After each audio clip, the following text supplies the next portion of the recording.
O sol impiedoso castigava a terra seca, rachando o chão numa teia de desespero que espelhava a alma de Helena.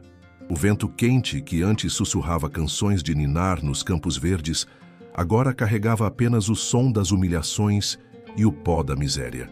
Viúva, jovem demais para carregar um luto tão pesado, ela era o alvo constante da fúria da família de seu falecido marido, Marcos.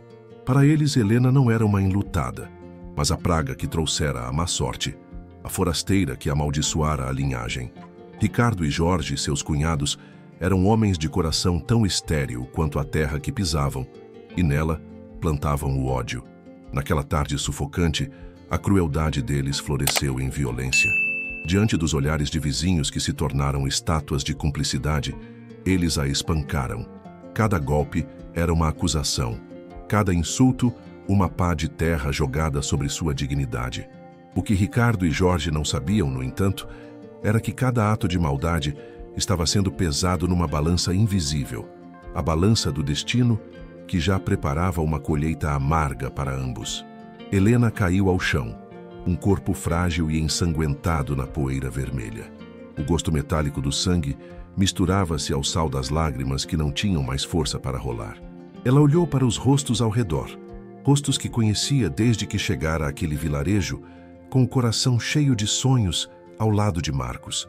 Viu neles não a compaixão, mas um desprezo frio, uma aceitação silenciosa daquela brutalidade. A esperança, a última brasa que aquecia seu peito, finalmente se apagou. Estava sozinha. Não havia salvação. Fechou os olhos, entregando-se à escuridão que parecia mais gentil que a luz daquele dia. Mas o destino tinha uma surpresa guardada. Uma sombra alta projetou-se sobre ela, bloqueando o sol que a queimava. Era Dante, o homem mais respeitado e temido da região. Um homem de poucas palavras e de uma presença que impunha silêncio. Ninguém ousava desafiá-lo. Ninguém podia imaginar que ele, o solitário dono das maiores terras, interviria num drama familiar tão mesquinho. Dante atravessou a rua com passos firmes, seu olhar fixo nos dois agressores, que pararam surpresos e amedrontados pela sua aparição inesperada. O murmúrio dos vizinhos cessou. O ar ficou pesado de expectativa. Ele não disse uma palavra a Ricardo ou a Jorge. Ignorou-os como se fossem insetos. Inclinou-se sobre Helena e, com uma delicadeza que contrastava com sua força bruta, ergueu-a nos braços. O corpo dela era leve, frágil como o de um pássaro ferido. Com Helena aninhada em seu peito, Dante olhou para a multidão silenciosa e depois para os cunhados paralisados. Sua voz grave e ressonante cortou o ar como uma sentença. Você vem comigo. Não era um convite, era uma ordem, uma declaração de que, a partir daquele instante, aquela mulher estava sob sua proteção. A vida de Helena, que ela acreditava ter acabado, estava na verdade apenas começando. Ela não sabia, mas estava sendo levada para longe da crueldade e em direção a uma verdade chocante que mudaria tudo. Logo, todos naquela comunidade aprenderiam uma lição terrível sobre justiça e aparência. A vida faria Ricardo e Jorge pagarem caro por cada lágrima que Helena derramara. A jornada até a fazenda de Dante foi um borrão de dor e confusão para Helena. Aninhada nos braços fortes daquele estranho salvador, ela sentia cada solavanco da caminhada como uma agulha em seus machucados. O mundo parecia girar, e a única coisa real era a batida constante do coração de Dante contra seu ouvido, um ritmo firme e seguro que a impedia de desvanecer por completo. Ao chegarem aos portões imponentes da fazenda Alvorada, o ar pareceu mudar. Era mais puro, mais leve, como se a maldade do vilarejo não ousasse cruzar aqueles limites. Dante a levou diretamente para dentro da casa principal, uma construção sólida e antiga, mas impecavelmente cuidada. Ignorou os olhares curiosos dos empregados e a depositou com cuidado numa cama macia, num quarto espaçoso onde o cheiro de lavanda e madeira limpa substituiu o odor de poeira e sangue. Uma senhora de cabelos brancos e rosto gentil, chamada Dona Elvira, a governanta, logo apareceu com uma bacia de água morna e panos limpos. Seus movimentos eram suaves. Seu toque era o de uma mãe. Enquanto limpava os ferimentos de Helena, não fez perguntas. Seus olhos, no entanto, transmitiam uma compaixão profunda, um bálsamo para a alma ferida da jovem viúva. Enquanto isso, no vilarejo, a partida de Helena com Dante era o único assunto. Ricardo e Jorge, após o choque inicial, tentavam transformar a humilhação em triunfo. Ela fugiu com ele, dizia Ricardo com um sorriso desdenhoso. A viúva não perdeu tempo.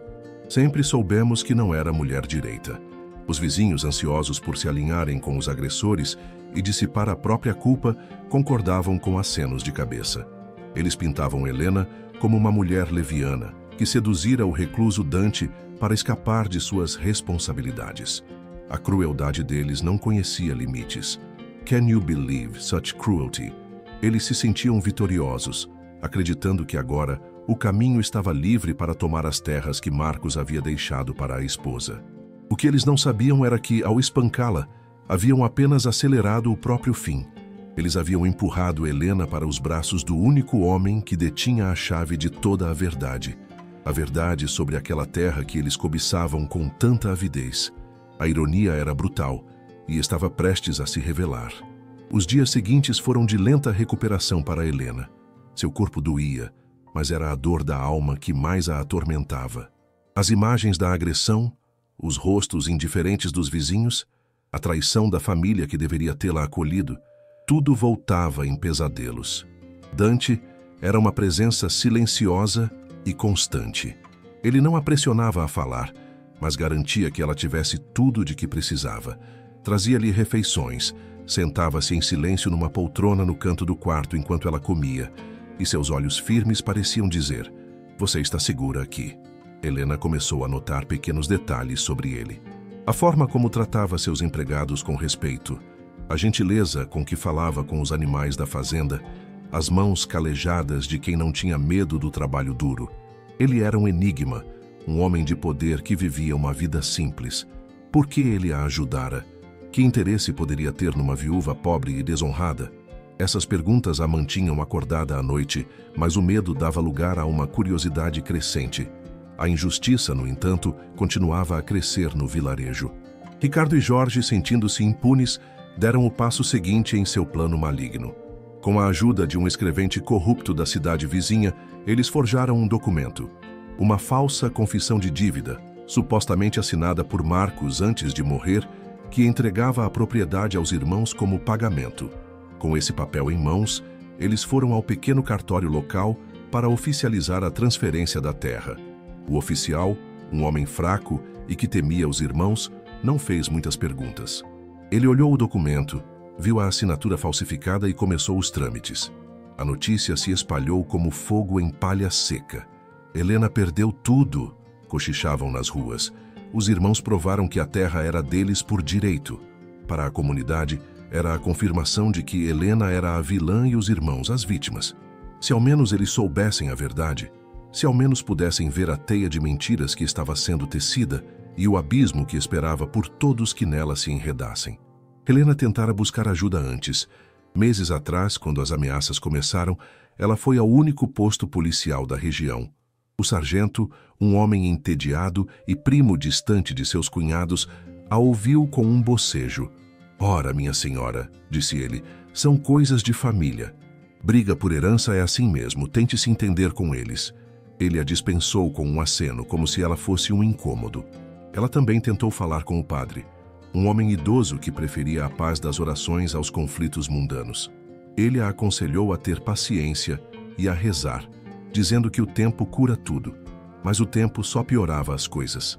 Cada tentativa frustrada de obter ajuda a isolava mais, reforçando a narrativa de seus cunhados de que ela era uma mulher problemática e mentirosa. Sua dignidade era corroída dia após dia, e seu sofrimento era um espetáculo público para o deleite dos cruéis. Can you imagine this mother's pain?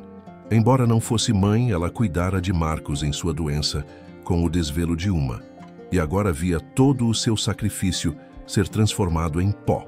Enquanto Ricardo e Jorge celebravam sua vitória antecipada com cachaça na única venda do vilarejo, Helena, na fazenda Alvorada, dava seus primeiros passos em direção à cura. Com a ajuda de Dona Elvira, ela começou a caminhar pelos jardins da propriedade. As flores, as árvores, o canto dos pássaros. Tudo era um contraste gritante com a aridez de sua vida anterior. Um dia, Dante a encontrou sentada num banco de pedra, olhando para o horizonte. Ele se aproximou e, pela primeira vez, iniciou uma conversa mais longa. "Marcos falava muito de você", disse ele, sua voz surpreendentemente suave. Helena o olhou surpresa. "Você conhecia meu marido?" Dante assentiu. "Conheci. Ele era um bom homem. Um homem preocupado." Essa revelação foi uma pequena faísca no escuro. Marcos e Dante se conheciam. A ajuda dele não fora um ato aleatório de caridade. Havia algo mais, uma conexão oculta que ela ainda não compreendia. Naquele momento, uma pequena semente de esperança foi plantada em seu coração. A verdade estava mais perto do que ela imaginava. E Karma nunca esquece. A dívida de seus cunhados com o destino estava acumulando juros altíssimos. Com a força renovada por aquela pequena revelação, Helena sentiu uma necessidade súbita de se reconectar com o passado, com a memória de Marcos. Ela se lembrou de uma pequena caixa de madeira que trouxera consigo na sua fuga apressada, um dos poucos pertences que conseguira salvar. Era a caixa onde Marcos guardava seus documentos e recordações mais importantes. Até então, ela não tivera coragem de abri-la, com medo de que a dor da perda a subjugasse novamente. Mas agora sentia que era a hora. Pediu a Dante que buscasse a caixa em suas coisas. Ele a trouxe sem fazer perguntas, seus olhos transmitindo um apoio silencioso. Helena sentou-se na cama, o coração batendo forte. Suas mãos trêmulas abriram o fecho enferrujado. Dentro, havia fotografias antigas, pequenas lembranças e um envelope amarelado, selado, com seu nome escrito na caligrafia fraca de Marcos. Era uma carta, a carta que ele escrevera nos seus últimos dias. Ela respirou fundo e rompeu o selo. As palavras que leu naquelas páginas mudariam não apenas sua vida, mas o destino de todo o vilarejo. A carta de Marcos era uma confissão e um pedido de desculpas. Ele começava falando de seu amor por ela, da felicidade que ela lhe trouxera e do profundo arrependimento por não ter tido a força de enfrentar seus irmãos enquanto estava vivo. "Minha Helena", dizia a carta, "perdoe minha covardia. Eu sempre soube da maldade que habitava o coração de Ricardo e Jorge. Eu os via cobiçar esta terra, que nunca lhes pertenceu, e sabia que eles não hesitariam em passar por cima de você para tê-la." As lágrimas de Helena caíam sobre o papel, borrando a tinta. Marcos continuava revelando o segredo que guardara por tanto tempo. A terra onde viviam não fora comprada com o dinheiro da família dele, como todos pensavam. Na verdade, ela nunca fora realmente dele. O terreno era um presente, um ato de generosidade de um homem a quem Marcos salvara a vida anos atrás, um homem chamado Afonso. Afonso era o pai de Dante. Aquele pequeno pedaço de chão era, na verdade, uma parte da imensa fazenda Alvorada, cedida a Marcos em gratidão com um acordo de cavalheiros. A verdade era ainda mais chocante. Marcos explicava na carta que, temendo a ganância de seus irmãos após sua morte, ele e o velho Afonso haviam firmado um documento legal. A terra estava em nome de Helena, mas como uma concessão vitalícia, protegida por uma cláusula que a revertia automaticamente para a propriedade da fazenda Alvorada, caso ela fosse forçada a sair, ou se sua posse fosse contestada judicialmente. Marcos nunca a registrara em seu próprio nome para protegê-la. O que Ricardo e Jorge tentavam roubar não era a herança de uma viúva indefesa. Eles estavam, sem saber, tentando roubar um pedaço da propriedade do homem mais poderoso da região. A ironia era avassaladora. No fundo da caixa, sob um fundo falso que Helena nunca notara, estava o documento original, com as assinaturas de Marcos e de Afonso, e o selo do cartório da capital. Era a prova irrefutável da farsa de seus cunhados. Naquele momento, tudo mudou. A tristeza de Helena se transformou em uma fúria fria e determinada. Ela não era mais a vítima. Ela era a guardiã da verdade. Enquanto isso, um dos empregados mais antigos da fazenda de Dante, o velho Sebastião, estava no vilarejo comprando mantimentos. Ele ouviu as bravatas de Ricardo e Jorge, que se gabavam de ter finalmente recuperado o que era deles. Sebastião, que trabalhara para a família de Dante por 50 anos e conhecia a história de cada palmo daquelas terras, sentiu um calafrio. Ele se lembrava do dia em que o patrão Afonso cedera aquele pedaço de campo para o jovem Marcos, o rapaz que o salvara de um ataque de abelhas selvagens. Ele sabia que a terra não pertencia à família de Marcos. Sebastião não era homem de se meter em confusão, mas sua lealdade a Dante era absoluta. Ele voltou para a fazenda a galope, o coração aos pulos. Ele não sabia da carta nem do documento, mas a injustiça o corroía. Se ao menos os vilões soubessem que as paredes daquele pequeno mundo rural tinham ouvidos e memória. Helena, com a carta em uma mão e o documento na outra, desceu as escadas à procura de Dante. Encontrou-o no escritório, analisando alguns papéis. Seus olhos estavam vermelhos de chorar, mas havia neles uma nova chama, uma determinação de aço. Sem dizer uma palavra, ela estendeu-lhe a carta e o documento. Dante leu tudo em silêncio, sua expressão se tornando cada vez mais sombria e dura. Cada palavra da carta de Marcos era uma confirmação do que ele já suspeitava. Seu pai sempre lhe contara a história de Marcos e daquela terra. Ao morrer, Afonso fizera Dante prometer que velaria pelo rapaz e pela terra, uma promessa que a morte prematura de Marcos tornara ainda mais sagrada. A intervenção de Dante no dia do espancamento não fora um acaso. Ele já estava observando a situação de longe, esperando o momento certo para agir, respeitando o que ele acreditava ser o luto e a independência de Helena. Mas a violência de Ricardo e Jorge forçara sua mão. Agora, com a prova em mãos, a hora da justiça havia chegado.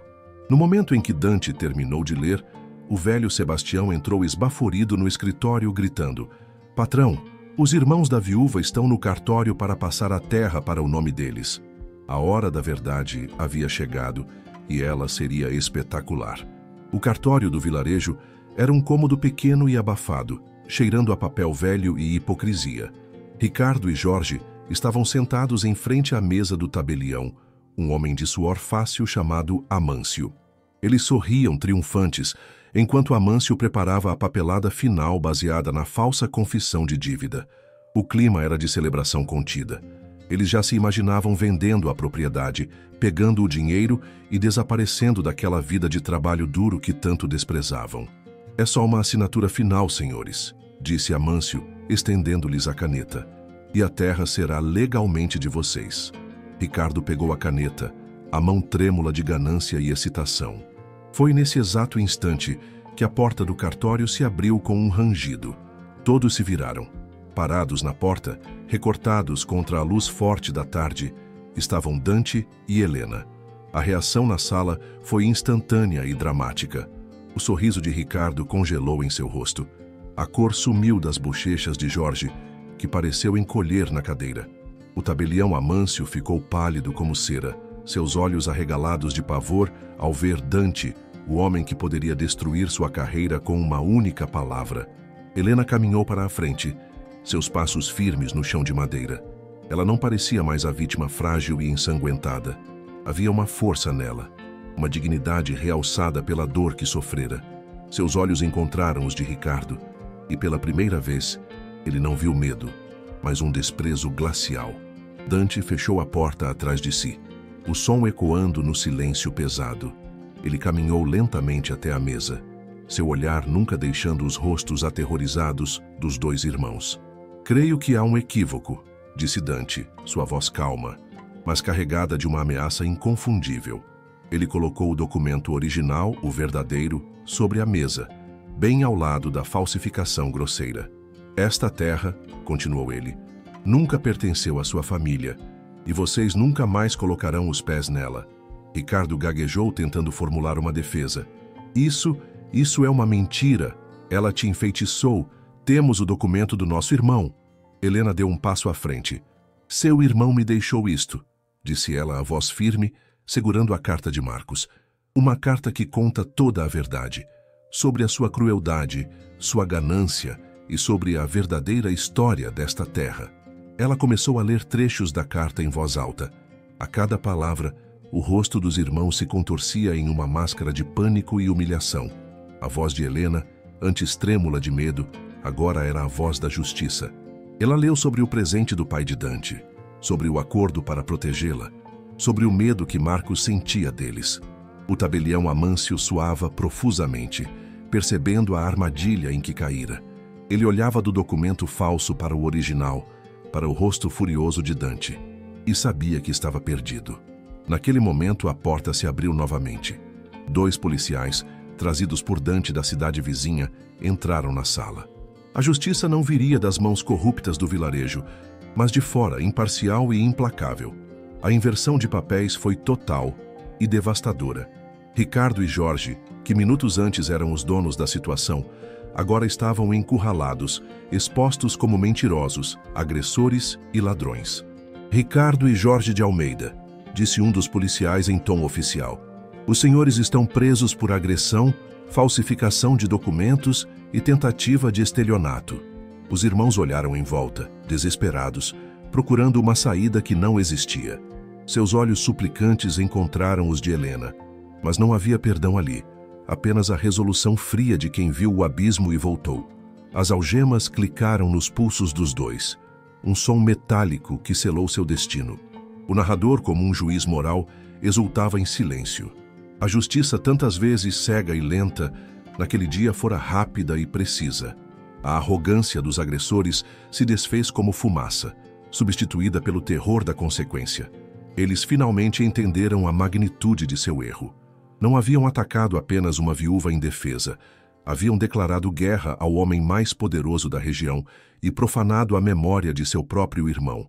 E por isso, pagariam um preço terrível. A vida faria com que pagassem por cada lágrima, cada gota de sangue, cada momento de humilhação que infligiram a Helena. A notícia da prisão de Ricardo e Jorge se espalhou pelo vilarejo com a velocidade de um incêndio. A cena deles sendo levados algemados para fora do pequeno cartório, sob o olhar de Dante e Helena, foi testemunhada por dezenas de pessoas. A humilhação foi pública e completa. As mesmas pessoas que antes cochichavam sobre a viúva leviana, agora olhavam para o chão envergonhadas. A verdade revelada por Dante a alguns dos mais influentes comerciantes locais desfez a teia de mentiras em questão de horas. A história da carta de Marcos, do documento real e da generosidade da família de Dante pintou um quadro completamente novo. Helena não era uma forasteira oportunista. Era a vítima de uma conspiração cruel e a protegida de uma promessa antiga. Ricardo e Jorge não eram herdeiros injustiçados. Eram criminosos gananciosos. A Poetic Justice estava apenas começando e seria servida com requinte. O processo legal foi rápido. O depoimento de Helena, corroborado pela carta de Marcos, pelo documento original e pelo testemunho de Dante, foi esmagador. O tabelião Amâncio, para salvar a própria pele, confessou ter sido pressionado pelos irmãos e admitiu ter ignorado as irregularidades no documento falso. Ele perdeu seu cargo e sua licença, caindo em desgraça pública. Os vizinhos que haviam assistido ao espancamento em silêncio cúmplice agora sentiam o peso de sua covardia. Dante, com sua influência econômica na região, silenciosamente cortou relações com todos eles. O armazém que se recusou a vender fiado para Helena, misteriosamente, perdeu seu principal fornecedor. O fazendeiro que zombou dela viu seus contratos de arrendamento cancelados. A punição não foi feita com gritos ou acusações, mas com o silêncio frio e eficiente do poder econômico. Eles aprenderam da maneira mais dura que a indiferença à injustiça tem um preço. But karma never forgets. Para Ricardo e Jorge, a queda foi vertiginosa. Eles perderam tudo. A pequena propriedade que haviam herdado de seus pais teve que ser vendida para cobrir os custos advocatícios e as multas pesadas. O dinheiro que tanto cobiçavam da terra de Helena se transformou em pó para pagar por sua liberdade, que não conseguiram comprar. A sentença foi dura. Anos de prisão por agressão, fraude e formação de quadrilha. Na sala do tribunal, eles tentaram um último ato de desespero. Olharam para Helena, que assistia a tudo com uma serenidade impressionante ao lado de Dante, e imploraram por perdão. Helena, por favor. Somos família, choramingou Ricardo, as lágrimas de crocodilo escorrendo pelo rosto. Helena apenas o olhou, e em seu silêncio ele encontrou sua resposta. Não havia ódio em seus olhos, mas também não havia compaixão. Havia apenas o vácuo deixado pela dor que eles causaram. O juiz bateu o martelo, e o som selou o fim de sua vida de arrogância. Foram levados para a prisão, deixando para trás apenas a reputação destruída e o desprezo de toda a comunidade. Enquanto os vilões começavam a colher os frutos amargos de sua maldade, Helena florescia. Com a verdade revelada, ela não era mais a pária, mas uma figura de respeito. A terra, agora legalmente e publicamente sua sob a proteção de Dante, começou a prosperar sob seus cuidados. Dante, vendo a inteligência e a força que ela possuía, a ensinou a administrar a propriedade. Ele não via nela uma donzela em perigo, mas uma parceira. O respeito mútuo que nasceu daquela crise logo se transformou em um sentimento mais profundo. A proteção que ele lhe oferecera se tornou carinho. A gratidão que ela sentia se tornou amor. A casa grande da fazenda Alvorada, antes o lar de um homem solitário, encheu-se de risos e de vida. Helena, a jovem viúva que fora espancada e humilhada, encontrou não apenas justiça, mas um novo lar, uma nova família e um amor que curava todas as feridas. A justiça poética não foi apenas a punição dos maus, mas a recompensa extraordinária da boa. Ela não apenas recuperou sua dignidade, ela construiu um império sobre as cinzas de sua dor. Passaram-se 5 anos.